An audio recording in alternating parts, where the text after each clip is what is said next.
Hey, what is going on, everyone? Demetrius Mack here, and welcome to another episode of Real Talk, folks. This is my first video in over a week, folks. 2018 has not started off the way I had first envisioned it back in December of 2017. But, folks, I will say I'm going to continue on, push on strong, and continue to still get out videos and hopefully no more 1 week disappearing hacks that I've been doing. Although, goodness gracious, at this time, I don't have the right to guarantee that to you folks. But folks, let me take the time, give you guys 1 minute, or let me give myself 1 minute to explain, just in case this is the first time you're watching this series on the channel. Let me take the time to explain what this series is all about. This is the Real Talk series, folks. If you're familiar with my channel, or if you're not, listen up. This is this one series on my channel where I take real topics going on in the real world, going on in YouTube, in the gaming community, in my own life sometimes. And I sit down here in front of my computer or laptop, really, and I stare into this microphone and I talk to you folks about things going on. Today I have a very touching subject to me, and that is the discussion of the state of Overwatch in 2018, folks. And I can tell you right now, this is not going to be the video for you if you are not an Overwatch enthusiast, or if you do not care about the game like that anymore, or never did. You might want to click out of this video right now, because this is going to be a very heartfelt, opinionated piece, folks. I can tell you that right now. So let's go ahead and jump into it. The first thing that I want to address about the state of Overwatch in 2018 is, of course, what is probably on the minds of anybody who still plays Overwatch in 2018, and that's the toxicity level. I mean, who are we kidding? Folks, I'm going to go ahead and put something up on the screen now, and it's going to be my progressions through seasons 1 through 8. And as you're glancing through all of these, you're going to notice something. You're going to notice that after about season 5, I stop progressing. I stay the same. In some cases, I do worse than the previous season. And I'm not doing too well this season at all either. And I have a theory for that. The level of toxicity has rose each and every season consistently and without hesitation each season. That is undoubted. That is it's fact. It's fact, guys. I'm saying it now. I don't know if there's any statistical fact about that, but I am laying that out as fact. Goodness gracious, it has gotten bad, hasn't it, folks? It has gotten bad. And I've talked to some people, some friends, and some people at the school, and some people at work who play it. And I've got to say, a lot of people have left and they say, man, why did this game get so toxic? I mean, all games get toxic, right? All games that are popular, that are online, and especially shooters, there's going to be always that, quote, one person or people who try and mess up the experience, all right? Those are trolls. But what I feel like has happened to Overwatch goes beyond trolling and goes beyond just a popular game to the next level of, I feel like in America, I'm not going to speak for other countries because I don't live in other countries. I live in America. I'm not going to speak for them. I'm going to speak for what I feel like Overwatch has become to the American culture. I feel like it has become such a big part of pop culture that gamers are not the only ones playing this game. And this is another video entirely explaining the difference, what I'm about to explain here, but I'll do a quick synopsis of it. I believe there is a difference between gamers and people who play video games. All right, gamers live for this stuff. A lot of people have video games and they're like, yeah, I play video games when I have the time. I own one because I just own one. And especially nowadays, these things are used for so much more than just playing video games. A lot of people have Xboxes, PlayStations, Nintendos, parents have it and they play video games, but they're not gamers. They're parents, they're raising their young children and doing whatever else they've got. Gamers, they live for this. This is their passion. This is what we watch, in our free times, what we do in our free times. This is what we discuss. This is what we go to. We go to the E3s and all of that. and we go to all these panels, you know, to meet all these incredible game developers and all of that. Those are gamers. There's a difference. And I feel like this game has surpassed the level of popularity amongst gamers. It has now entered the realm of being popular in American pop culture, meaning that you are getting people who play this game not because it looked like, you know, so not because they're gamers and they're like, man, this is just something that I need to play, I need to get it, but because it's something that everybody else is playing. And these people are not gamers, obviously. These people are something entirely different. They're playing it because they saw a YouTuber play it, or because everybody at their school plays. They're like, maybe I should play it. They don't give a dang about the competitive culture of this game at all until they come in and they fart around. They do whatever they see, you know, some famous YouTuber doing, and then they go and buy the game and they do the exact same thing. And you guys might be thinking, wow, like, why would anybody waste their time? But you guys have to understand something. Creators on YouTube now, especially in the gaming community, we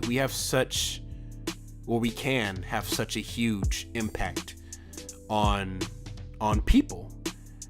And not only on people, but we can influence their behaviors.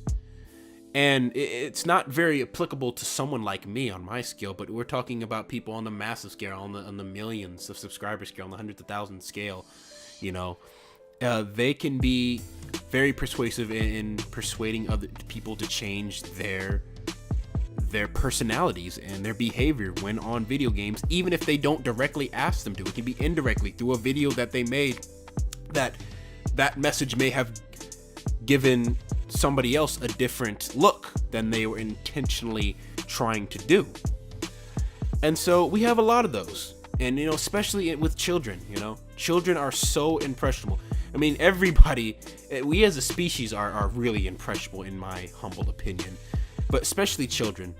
And so, you know, YouTube is the thing that the children of this generation are doing. So they go on, they'll watch a video and they'll see somebody do something silly. Let's say, for this instance, Overwatch, a troll video, or like a try-in 360 no scope with Widowmaker, and they'll come on and then they'll try and do it. They have no care for the competitive spirit that this game is trying to encourage.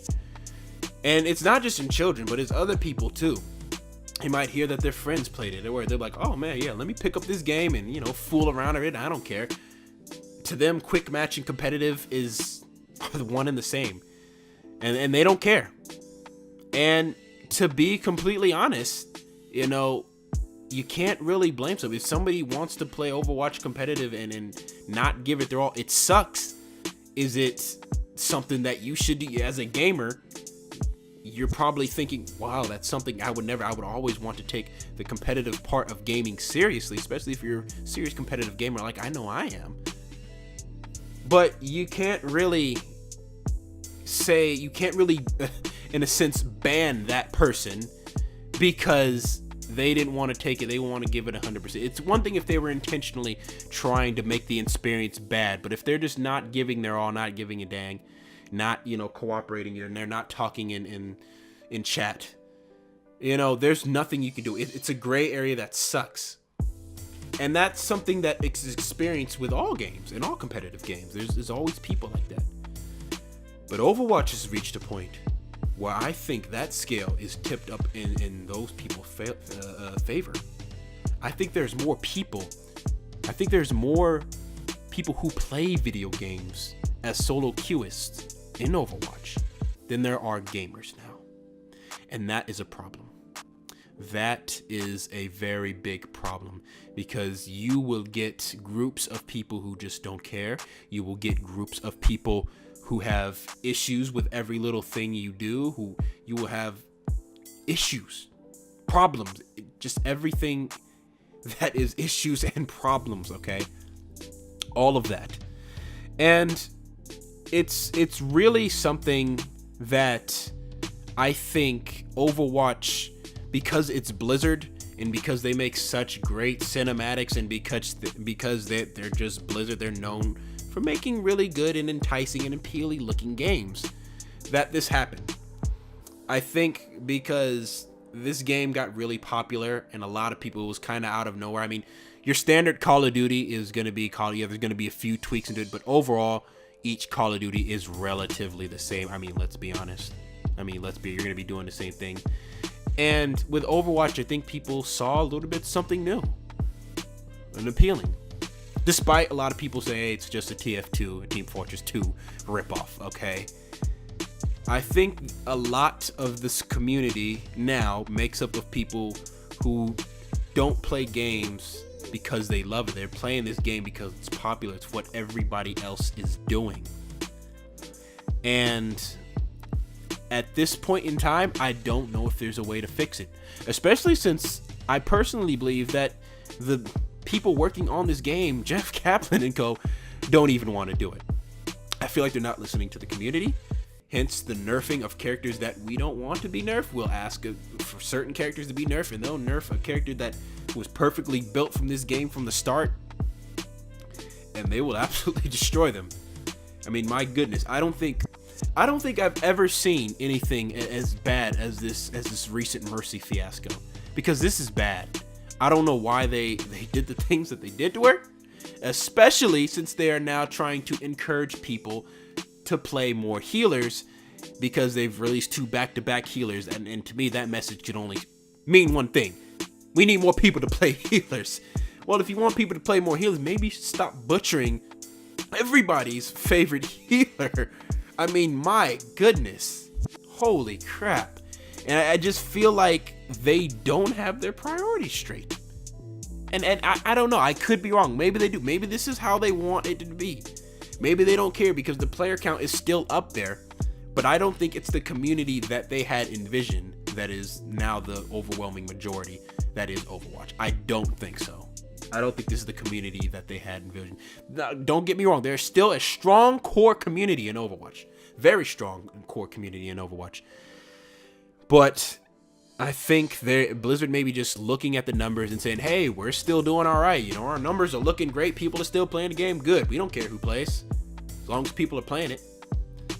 And that sucks for us people who love this game and who have had this game be a big part of their lives for the past almost 2 years now.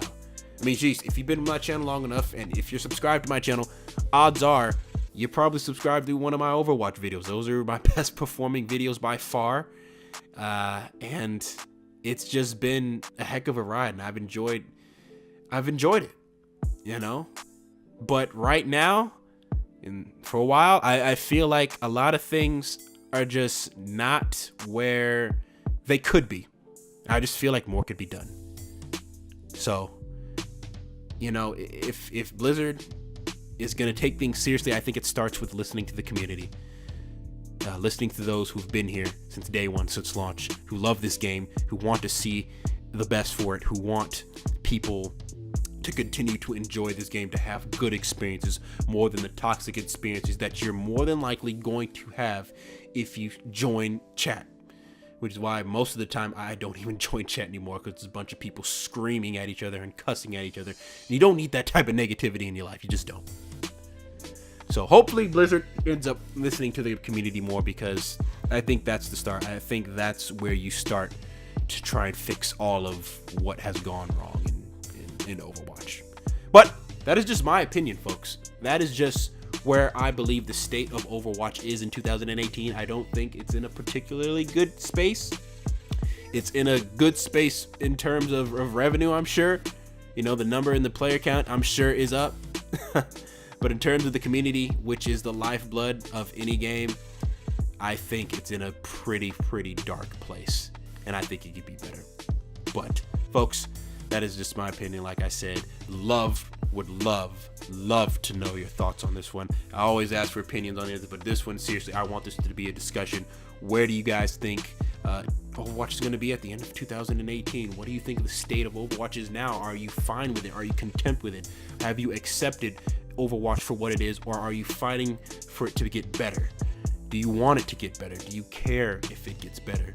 There's a lot of things to discuss here, and there's a lot of opinions, I'm sure, to be shared if you've stuck around this long in the video. So Thank you once again, folks, for taking the time out of your day to watch one of my videos.